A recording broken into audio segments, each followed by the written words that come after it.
રાહુલ, તમે જોઈ રહ્યા છો ઓનલી ઓફિસર। મિત્રો, આજના સેશનની અંદર ચર્ચા કરવાનો છું જીપીએસસી અને ગુજરાત ગૌણ સેવાની તમામ એક્ઝામ માટે જે મહત્વના કરંટ અફેર્સ બને છે તેને સીધી અને સરળ ભાષામાં સમજાવવાનો અમારો મકસદ છે આ YouTube ચેનલ ઉપરથી।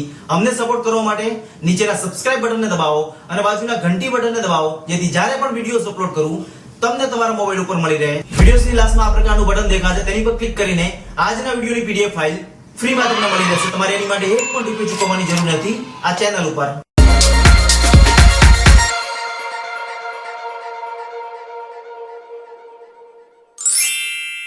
તો સૌથી પહેલી ન્યૂઝ નીકળીને આવે છે 2024 ની અંદર ત્રીજી સૌથી યુનિકોર્ન કંપની બનેલી છે રેપિડો, જે એક એપ્લિકેશન છે જે બાઇક અને કારની ઓનલાઈન સર્વિસ પ્રોવાઈડ કરે છે અને એની અંદર 2024 ની અંદર 180 મિલિયનની રોકાણ કરેલું છે ટીવીએસ મોટર્સ કંપની એન્ડ વેસ્ટ બ્રિજ દ્વારા।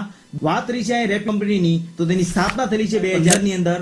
તેના ફાઉન્ડર છે સૌપ્રથમ છે અરવિંદ, બીજા છે પવન અને ત્રીજો જે વ્યક્તિ છે જેનું નામ છે SR ઋષિકેશ। આ ત્રણેય વ્યક્તિએ રેપિડો કંપનીની સ્થાપના કરેલી છે 2015 ની અંદર અને 2024 ની અંદર રિસન્ટલી ભારતની બીજી સૌથી મોટી યુનિકોર્ન। ત્યાર પછી સેકન્ડ ન્યૂઝ નીકળીને આવે છે કે 2024 માં ઇન્ટરનેશનલ ટાઈગર દિવસ 29 જુલાઈના રોજ ઉજવવામાં આવ્યું છે રિસન્ટલી, અને આ દિવસ દર વર્ષે ઉજવવામાં આવે છે અને સૌપ્રથમ વાર આ દિવસ ઉજવવામાં આવ્યો હતો 2010 ની અંદર। તો ભારતનું સૌપ્રથમ ટાઈગર રિઝર્વ છે બાંદીપુર નેશનલ પાર્ક, જે કર્ણાટકમાં આવેલું છે અને તેની સ્થાપના થયેલી હતી 1973 ની અંદર। અને બીજું છે gym national Corbett national park, જે ઉત્તરાખંડમાં આવેલું છે, એની સ્થાપના પણ 1973 ની અંદર થયેલી છે અને અત્યારે રિસન્ટલી 2023-24 ની અંદર 55મું ટાઈગર રિઝર્વ બનેલું છે ધોલપુર। તો ભારતના ટાઈગર મેન ઓફ ઇન્ડિયા તરીકે ઓળખાય છે કૈલાશ સાંખલા, જે આ વ્યક્તિ છે એનું મેઇન રીઝન છે આ વ્યક્તિને ઓળખવાનું, એને સૌપ્રથમ વાર 1956 ની અંદર વાઘના રક્ષણ માટે અવાજ ઉઠાવેલો હતો સૌપ્રથમ અંદર 1956 ની અંદર કૈલાશ સાંખલાએ, તેથી તેને ટાઈગર મેન ઓફ ઇન્ડિયા તરીકે ઓળખાય છે। 2024 માં ભારતે બાંગ્લાદેશના મોંગલા પોર્ટને ટર્મિનલને અધિકાર મેળવી લીધો છે અને તેનું સંચાલન ભારતની કંપની કરશે ઇન્ડિયન પોર્ટ ગ્લોબલ લિમિટેડ। અને આ બાંગ્લાદેશનું વાત રહી છે બંદરગાહની, તો બાંગ્લાદેશનું સૌપ્રથમ સૌથી મોટું બંદરગાહ છે ચટગાંવ બંદરગાહ આવડું, અને બીજું છે મોંગલા પોર્ટ બાંગ્લાદેશનું, અને આ બીજું છે મોંગલા પોર્ટ છે તેનો અધિકાર ભારતે મેળવેલો છે, તે આવેલું છે હિન્દ મહાસાગર। વેરી ઇમ્પોર્ટન્ટ છે, ગુજરાતમાં નીતિ આયોગ દ્વારા ગ્રીડ થિંક ટેન્કની સ્થાપના કરેલ છે આપણા મુખ્યમંત્રી ભૂપેન્દ્રભાઈ પટેલ દ્વારા। આ ગ્રીડ શું છે, તો Gujarat state institution for transformation તરીકે ઓળખાય છે, તેનું ફૂલ ફોર્મ છે। આ વાત રહી છે નીતિ સલાહ સૂચન આપવાનું, અને એનો મુખ્ય હેતુ છે 2047 સુધીમાં ભારતને એક વિકસિત રાષ્ટ્ર બનાવવાનું મિશન છે, તેમાં વધારે યોગદાન આપશે।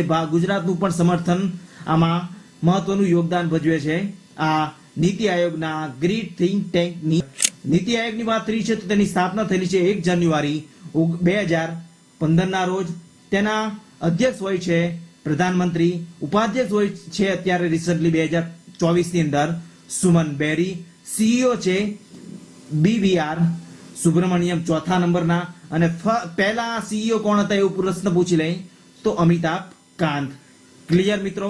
વાત રહી છે નીતિ આયોગના રિપોર્ટ બહાર પાડવામાં આવ્યો છે, જેમાં સસ્ટેનેબલ ડેવલપમેન્ટ ગોલ, જેમાં ઉત્તરાખંડને પ્રથમ રહ્યું છે આ સસ્ટેનેબલ રાખીને બહાર પાડવામાં આવ્યા છે, અને 2024 ની અંદર નીતિ આયોગના રિપોર્ટમાં ઉત્તરાખંડ પ્રથમ સ્થાને રહ્યું છે। ગુજરાતની વાત રહી છે મિત્રો અહીંયા, તો ગુજરાતની સ્થાપના થયેલી છે 1 મે 1960 ના રોજ। કેપિટલ છે ગાંધીનગર, મુખ્યમંત્રી છે ભૂપેન્દ્રભાઈ પટેલ 17મા નંબરના, રાજ્યપાલ છે આચાર્ય દેવવ્રત 20મા નંબરના। ગુજરાતની વાત રહી છે તો ગુજરાતમાં રિસન્ટલી 2024 ની અંદર આપણા ગુજરાતના મુખ્યમંત્રી ભૂપેન્દ્રભાઈ પટેલ દ્વારા 18 જુલાઈ 2024 ના રોજ રાજ્યની અંદર બાંધકામના કામદારો માટે શ્રમિકો બેસહારા યોજના શરૂ કરવામાં આવી છે, અને આ યોજના અંતર્ગત રાજ્ય સરકાર દ્વારા અસંગઠિત ક્ષેત્રમાં કામ કરતા બાંધકામના ક્ષેત્રમાં કામ કરતા રોકવા માટે મજૂરોને રોજ તમારે આજના વિડીયોની અંદર નીચે કોમેન્ટ બોક્સમાં લખવાનું છે કે ગુજરાતની રાજધાની ગાંધીનગર, તે તમારે કોમેન્ટ બોક્સની અંદર લખવાનું। ત્યાર પછી સેકન્ડ ન્યૂઝ નીકળીને આવે છે કે રાજસ્થાનના નવા રાજ્યપાલ બન્યું છે રિસન્ટલી 2024 ની અંદર હરિભાઈ કિશન રાવ બાગડે। મિત્રો, વાત રહી છે રાજસ્થાનની, તો રાજસ્થાનની સ્થાપના થયેલી છે, કેપિટલ છે જયપુર, મુખ્યમંત્રી છે રિસન્ટલી 2024 ની અંદર ભજનલાલ શર્મા 14મા નંબરના રાજ્યપાલ બન્યું છે રિસેન્ટલી. આ વ્યક્તિ છે 34મા નંબરના બનેલા છે, યાદ રાખજો. રાજસ્થાનના હરિભાઈ કિશનરાવ બાગડે. તે આર્ટિકલ 155 મુજબ થાય છે અને તેની નિમણૂક રાષ્ટ્રપતિ દ્વારા કરવામાં આવે છે. આ યાદ રાખજો, વેરી ઇમ્પોર્ટન્ટ ક્વેશ્ચન. પછી સેકન્ડ ન્યૂઝ નીકળીને આવે છે કે રિસેન્ટલી 2024માં T20 મહિલા એશિયા કપ શ્રીલંકાએ જીત્યું છે ભારતને હરાવીને. ક્લિયર. અને આ 9મી વાર કપ રમાણો છે 2024 ની અંદર. આની પહેલા એશિયા કપ શરૂઆત થઈ હતી. આ એશિયા કપની 2024માં 19 જુલાઈથી 28 જુલાઈ સુધી રહ્યો છે અને ફાઇનલ રમી છે જે શ્રીલંકાના રંગીરી દાંબુલા ઇન્ટરનેશનલ સ્ટેડિયમની અંદર, જે શ્રીલંકામાં આવેલું છે, અને ભારતને હરાવીને આ પ્રથમવાર બનેલું છે શ્રીલંકા, અને પ્રથમવાર જે રમાણી હતી એશિયા કપ. ત્યાર પછી સેકન્ડ ન્યૂઝ નીકળીને આવે છે કે રિસન્ટલી પેરિસ ઓલિમ્પિક 2024માં ભારતની મનુ ભાકરે બ્રોન્ઝ મેડલ જીતેલું છે રિસન્ટલી, જે શૂટિંગમાં 10 મીટર એર પિસ્ટલમાં જીતેલો છે. અને આ ઓલિમ્પિક 26 જુલાઈથી 11 ઓગસ્ટ સુધી આનું 33મું એડિશન છે 2024 ની અંદર. આ મહિલાએ ભારતમાં સૌપ્રથમ વાર મેડલ જીત્યો છે, તેથી આ એક્ઝામ પોઈન્ટ ઓફ વ્યૂથી ઘણું મહત્વ. ગોલ્ડ મેડલ, બ્રોન્ઝ મેડલ અને સિલ્વર મેડલ, એને ગુજરાતીમાં શું કહેવાય તો ગોલ્ડ મેડલ, બ્રોન્ઝ મેડલ અને સિલ્વર મેડલ કહેવામાં આવે છે, અને હિન્દીમાં આને ઉચ્ચારવામાં આવે છે સ્વર્ણ પદક, કાંસ્ય પદક. આજના વિડીયોની અંદર ગુજરાતના તમામ સ્ટુડન્ટ્સને સીધી અને સરળ ભાષામાં કરંટ અફેર્સના વિડીયો સમજાવવાનો અમારો મકસદ છે. અમને સપોર્ટ કરવા માટે સબસ્ક્રાઇબ જરૂરથી કરજો અને બાજુના બેલ આઇકોનને જરૂરથી દબાવજો, જેથી દરરોજ સવારે 4 વાગે તમને સવારના પોરમાં વિડીયોઝ તમારા મોબાઈલ સુધી મળી રહે. ત્યાર પછી સેકન્ડ ન્યૂઝ નીકળીને આવે છે કે 2024માં વર્લ્ડ હેપેટાઇટિસ દિવસ 28 જુલાઈના રોજ ઉજવવામાં આવ્યો છે. તેની થીમ રહી છે 2024ની ઇટ્સ ટાઈમ ફોર એક્શન. અને હેપેટાઇટિસ રોગ આની પ્રક્રિયા અથવા તો લીવરમાં સૂજન આવવાથી આ હેપેટાઇટિસ થાય છે મિત્રો. અને નોબેલ પુરસ્કાર વિજેતા ડોક્ટર સેમ્યુઅલ બ્લુમબર્ગના માનના હેપેટાઇટિસની શોધ કરી હતી રસીની, વાયરસની.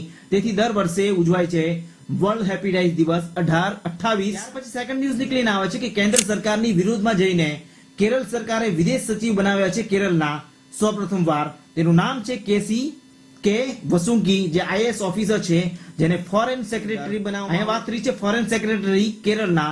તો અત્યારે ભારતના વિદેશ મંત્રી કોણ છે તો સુબ્રમણ્યમ જયશંકર. ત્યાર પછી સેકન્ડ ન્યૂઝ નીકળીને આવે છે કે સીઆરપીએફ ની 2024માં 86મી વર્ષગાંઠ ઉજવવામાં આવી છે રિસન્ટલી 27 જુલાઈના રોજ.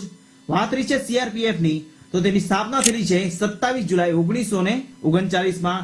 ત્યારે તેનું નામ હતું રાષ્ટ્રીયકરણ કરીને 28 ડિસેમ્બર 1949માં સીઆરપીએફ કરવામાં આવ્યું છે, અને તેનું ફૂલ ફોર્મ છે સેન્ટ્રલ રિઝર્વ પોલીસ સર્વિસ. અને અત્યારે ડાયરેક્ટર જનરલ છે અનીશ દયાલ સિંહ, જે અત્યારે રિસન્ટલી. ત્યાર પછી સેકન્ડ ન્યૂઝ નીકળીને આવે છે 2024માં મેઘાલયના નવા રાજ્યપાલ બનેલું છે CH વિજયશંકર, જે 21મા નંબરના બનેલા છે.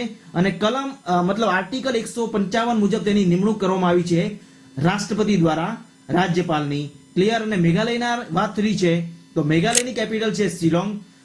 સ્થાપના થઈ છે 21 જાન્યુઆરી 12મા નંબરના સંઘમાં. ક્લિયર. ત્યાર પછી સેકન્ડ ન્યૂઝ નીકળીને આવે છે કે 2024માં વર્લ્ડ ORS દિવસ ઉજવવામાં આવ્યો છે 29 જુલાઈના રોજ. આનો મુખ્ય ઉદ્દેશ્ય આ દિવસ ઉજવવાનો 5 વર્ષથી ઓછી ઉંમરના બાળકો ઝાડા અથવા તો ડિહાઇડ્રેશનના કારણે ORS ની પ્રક્રિયા થાય છે, જેના લીધે ઘણા બધા બાળકોનું 5 વર્ષ પહેલા મૃત્યુ થાય છે. તેને રોકવા માટે અને તેની અવેરનેસ ફેલાવવા માટે દર વર્ષે ઉજવવામાં આવે છે વર્લ્ડ ORS દિવસ 29 જુલાઈના રોજ. તેનું ફૂલ ફોર્મ છે ઓરલ રિહાઇડ્રેશન સોલ્યુશન. ક્લિયર. અને 2024 ની થીમ છે. ત્યાર પછી સેકન્ડ ન્યૂઝ નીકળીને આવે છે કે 2024માં 30 જુલાઈના રોજ world day against trafficking in person ઉજવાય છે દર વર્ષે 30 જુલાઈના રોજ. આ દિવસ ઉજવવાનું મેન મકસદ છે જે વ્યક્તિઓની અથવા તો કોઈ નાના બાળકોની જે તસ્કરી થાય છે એક દેશમાંથી બીજી દેશમાં જે લઈ જવામાં આવે છે, તેને રોકવા માટે અને તેની જાગૃતતા ફેલાવવા માટે અને તેની અવેરનેસ ફેલાવવા માટે દર વર્ષે 24 ની થીમ છે leave no child behind in the fight against human trafficking. પછી સેકન્ડ ન્યૂઝ નીકળીને આવે છે કે 2024માં બેલ્જિયમ ગ્રાન્ડ પ્રિક્સ લુઈસ હેમિલ્ટને જીતેલો છે 2024 ની અંદર, જે ઇંગ્લેન્ડનો ખેલાડી છે, મર્સિડીઝ કંપનીનો ડ્રાઈવર છે આવડો, અને ફોર્મ્યુલા 1 કાર. પછી સેકન્ડ ન્યૂઝ નીકળીને આવે છે વેરી ઇમ્પોર્ટન્ટ છે 2024 ની અંદર 54મી ઇન્ટરનેશનલ ફિઝિકલ ઓલિમ્પિયાડ ઇવેન્ટ રમાણી છે જેમાં ભારતીય ખેલાડીઓએ પણ ભાગ લીધેલો છે. તેમાં વિદ્યાર્થીઓ તરફથી ભારતના પણ ખેલાડીઓ છે 4-5 જેના દ્વારા આ 54મી આંતરરાષ્ટ્રીય ભૌતિક શાસ્ત્ર ઓલિમ્પિયાડ રમાણી છે. ઈરાનના ઇસ્ફહાન શહેરની અંદર કરવામાં આવ્યું છે અને આમાં ભારતના 2 ખેલાડીઓને ગોલ્ડ મેડલ જીતેલા છે અને 3 ખેલાડીઓએ સિલ્વર મેડલ જીતેલા છે. એમ ટોટલ ભારતના 5 ખેલાડીઓએ આ 54મા ઇન્ટરનેશનલ ફિઝિકલ ઓલિમ્પિયાડ ઇવેન્ટની અંદર ભાગ લીધેલો છે અને આ રમતમાં ભારત રહ્યું છે 4થા સ્થાને. અને જે 2 ખેલાડીઓએ ગોલ્ડ મેડલ જીતેલો છે જે એક્ઝામ પોઈન્ટ ઓફ ધી પ્રશ્ન પૂછી રહે તો એક છત્તીસગઢનો રાયપુરનો રિધમ કેડિયા છે અને બીજો ખેલાડી છે મધ્યપ્રદેશના ઇન્દોરના વેદ લાહોટી. સેકન્ડ ન્યૂઝ નીકળીને આવે છે 2024 ની અંદર સિક્કિમના નવા રાજ્યપાલ બનેલો છે ઓમ પ્રકાશ માથુર 18મા નંબરના. મુખ્યમંત્રી છે પ્રેમસિંહ તમંગ 6ઠ્ઠા નંબર. જે કલમ મતલબ આર્ટિકલ 155 ને ધ્યાનમાં રાખીને રાષ્ટ્રપતિ દ્વારા તેની નિમણૂક કરવામાં આવી. સેકન્ડ ન્યૂઝ નીકળીને આવે છે કે ઝારખંડના નવા રાજ્યપાલ બન્યા છે સંતોષ ગંગવાર 12મા નંબરના અને મુખ્યમંત્રી છે ઝારખંડના હેમંત સોરેન 5મા નંબરના. અને આની નિમણૂક કરવામાં આવી છે આર્ટિકલ 155 મુજબ રાજ્યપાલની રાષ્ટ્રપતિ દ્વારા. જે આપણા તો આજના વિડીયોનો ક્વેશ્ચન છે આ પ્રકારે. તમારે નીચે કોમેન્ટ બોક્સની અંદર આના સવાલોના જવાબ લખવાના છે અને તમે કોઈ ટોપિક્સ ઉપર વિડીયોઝ બનાવવા માંગતા હો તો નીચે કોમેન્ટ બોક્સમાં જરૂરથી જણાવજો. અને આજનો વિડીયો તો ગુજરાતના તમામ સ્ટુડન્ટ સુધી પહોંચી જાય એની માટે તમામ સોશિયલ મીડિયા ઉપર શેર કરવાની જવાબદારી હું તમને સોંપું છું. તો અત્યારે રાઈટ હિયર રાઈટ નાઉ તમામ સોશિયલ મીડિયા ઉપર વિડીયો શેર કરવા વિનંતી. વિડીયોસ પસંદ આવે તો નીચે કોમેન્ટ બોક્સમાં જરૂરથી લખજો કે વિડીયોસ કેવો લાગ્યો અને તમે કોઈ નેક્સ્ટ વિડીયો કયા ટોપિક ઉપર બનાવવા માંગો છો કોમેન્ટ જરૂરથી કરજો જેથી નેક્સ્ટ વિડીયો તે ટોપિક પર બનાવવાની કોશિશ કરશું આ YouTube ચેનલ ઉપરથી. હું આશા રાખું કે તમારો દિવસ આજનો ખૂબ જ સરસ જાય. તમારી આવનારી એક્ઝામ માટે best of luck. Thanks for watching the video મિત્રો.